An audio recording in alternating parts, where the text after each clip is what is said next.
Somewhere I've Never Traveled, Gladly Beyond by E.E. Cummings. Excuse my voice and my coffee, and I'm sick. Okay. So, in this poem, traveled is metaphorical. It's not literally traveling or going to a place. It's experiencing new things. The whole poem can be interpreted as a relationship between either God or a child or a woman, but I interpret it as a woman. Okay, just a disclaimer before the video starts. None of these ideas are mine. They're all Miss Stoffberg's. It's her brilliant brain that gave them and her amazing research. So I'm just maybe hopefully doing this to help someone that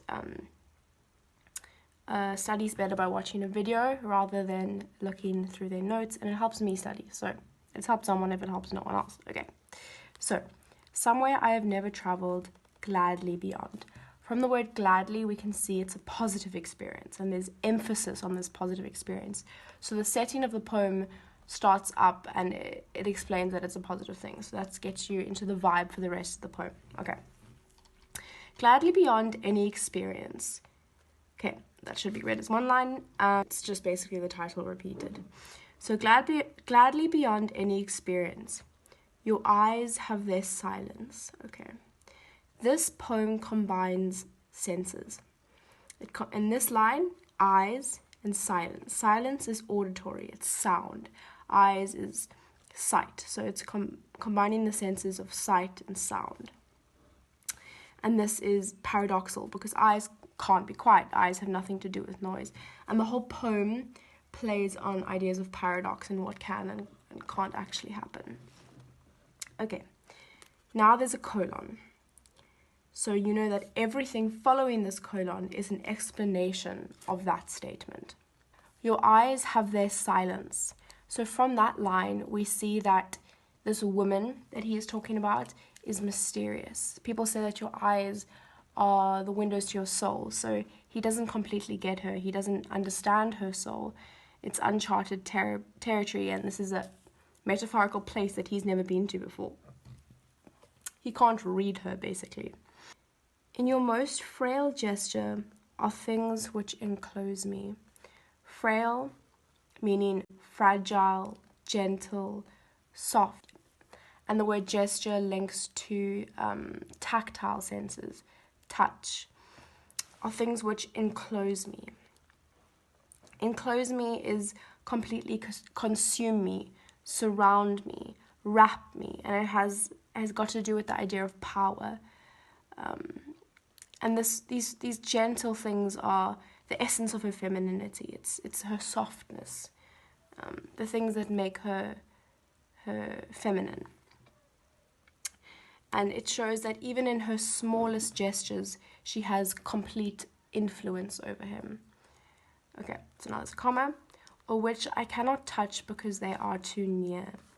So he can't express or grasp or understand these ideas because they're too meaningful to him. But he's enjoying this feeling. It's euphoric. It's positive, once again, from that gladly. Okay, next paragraph. Your slightest look easily will unclose me. Now this is the opposite. There's contrast between enclose and unclose. Look, once again, shows the eye imagery. Links back to your eyes of silence. Look, your slightest look easily will unclose me. He melts before her. He has no defenses. He's vulnerable to her. Though I have closed myself as fingers, you always open petal by petal myself. Let's just go with that for now. So as simile, first thing, language stuff. Closed as fingers. You can see that you can see that it's a fist. It's closed. It's idea of protection, keeping one's emotions in tight, holding them in. No one's able to disarm him. No one's able to break down his wall. You always open petal by petal myself as spring opens. Okay, the woman is the opener, right? Petal by petal shows that it's a gradual experience. Myself, the word myself shows it's willing. And as spring opens, touching skillfully, mysteriously, her first rose. When a flower opens in spring, it's completely involuntary, as in there's no choice of the flower to open, but it is willing, it wants to open. It opens with joy for spring. So that gives the idea that she has complete power over him. He has no choice to open, but it is still a positive experience. And as we can see, there's enjambment there, so that's another just language thing. So this is when the flower comparison is first introduced, and she is compared to spring and he is compared to the flower. So now, touching, skillfully, mysteriously, this is in parenthesis, right? More information. This touching is sensual, it's mature. This is where the idea that it's a woman comes in, not a relationship with a child. But once again, mysteriously, he doesn't understand her. He still doesn't completely get her. And her first rose is personification. We see that he belongs to her. Her first rose. He is the first rose. Okay. Or if your wish be to close me. So if she wants to close him, she can do what she wants. Close, open, contrast. This was all about opening. This is now about closing. And I, my life, will shut very beautifully, suddenly. So this is not a fist, this is a negative. It's beautiful, it's gentle. It links back to the first paragraph. It's soft. So it's saying, even if you want me to close, it will be good. It'll still be a positive thing. As when the heart of this flower imagines the snow carefully everywhere descending. So when a flower closes in winter with the snow, it's no choice, but it happens. The power of nature happens to the flower, and this is happening to him. The power of her is making him close. So once again, the snow is careful, it's gentle, she's beautiful. And this all links to the relationship between seasons and flowers and how there's a very deep connection. So just as a flower would naturally close with snow, and there's no choice. Okay, nothing which we are to perceive in this world equals the power of your intense fragility. Okay, this is a hyperbole because nothing is emphasized. Nothing's the beginning of the sentence. It's a superlative. It's the most extreme.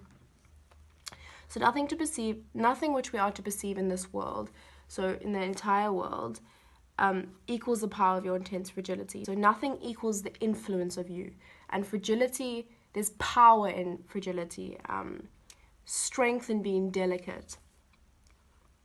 And the fragility, once again, links to here and her femininity. There's power in her femininity. So now there's another colon. So this is another explanation. Whose texture compels me with the color of its country. So texture now linking to touch. Another one of the senses. So another word that links to no choice is compels. When you're compelled to do something, you don't have a choice in it. So he's basically saying, you offer me absolutely everything. You offer me the whole world with all its countries and all its colors, all its cultures, all its beauty is you. I don't need anything but you. And once again, there's lots of alliteration and assonance. And color is sight, and it also links to the senses. And texture is touch, which means sight and touch are mixed up. And this just shows the extent of her influence is so wide. Rendering death and forever with each breathing. So death, biggest, complete, final, forever, longest. So once again, massive hyperbole, completely finite, which with each breathing. Breathing represents life, death represents death, so there's a contrast there. And it's basically saying in each little breath we take, we are everything. Once again, like linking back to with each small gesture. So even something so small means so much. So in each breath we take, there is so much. More parenthesis, and this parenthesis makes it personal. It's a personal conclusion. So, I do not know what it is about you that closes and opens. Only something in me understands the voice of your eyes is deeper than all roses. Okay, so I don't get what drives you. I still do not understand you.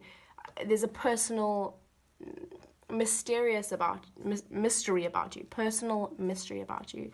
And in this stanza, the rhyme scheme gets more evident and more noticeable. So I do not know what it is about you that closes and opens, now semicolon. Only something in me understands. So this is the only thing that's important, the only thing that matters to him. Because she is now closing and opening. I do not know what it is about you that closes and opens. So now the closing and opening idea has been put on her. So she remains mysterious, and that's part of her pull, her allure. Only something in me understands. The voice of your eyes is deeper than all roses. So once again, voice linking to sound, eyes linking to sight. And this is the eyes and the roses imagery developed. Now it's more complex. Now it has more depth to it. Nobody, another emphasis at the beginning of the sentence. It's the word order's messed around because it's another superlative. Not even the rain, this links to season, has such small hands. Small, soft, subtle, power in softness. Hands is tactile. So the whole thing is saying her eyes speak to him more than any rose. And a rose is a very conventional, stereotypical show of love. But her eyes mean more to him than that. It's deeper romance than just roses, and this resonates with him. So seasons, rain, winter, spring, they're all very nurturing thing to a flower, which shows their relationship. Basically, it's saying she's absolutely incredible. She is everything, and her power in her gentle subtleness is the most compelling thing for him. She's very dominant, but she isn't necessarily, it's not a negative dominance, it's a willing, positive dominance. She has mastery over him. Okay, and the enclosed metaphor is a sustained metaphor, so it shows and it's developed throughout the poem. The whole poem is nonsensical, so it doesn't really make sense, but it makes sense because it doesn't make sense, if that makes sense. It leads to the beauty of the poem is its confusion. The whole poem plays the idea of opening and closing, has 4 quatrains, combines the senses, the diction, so the choice of words and the punctuation and the word order is very important to how we read the poem and how we interpret it. It's not sexual. It can be very sensual without being sexual. But yeah, I think it's an extremely beautiful poem, and I think it's my favorite one. So yeah, hope that helped.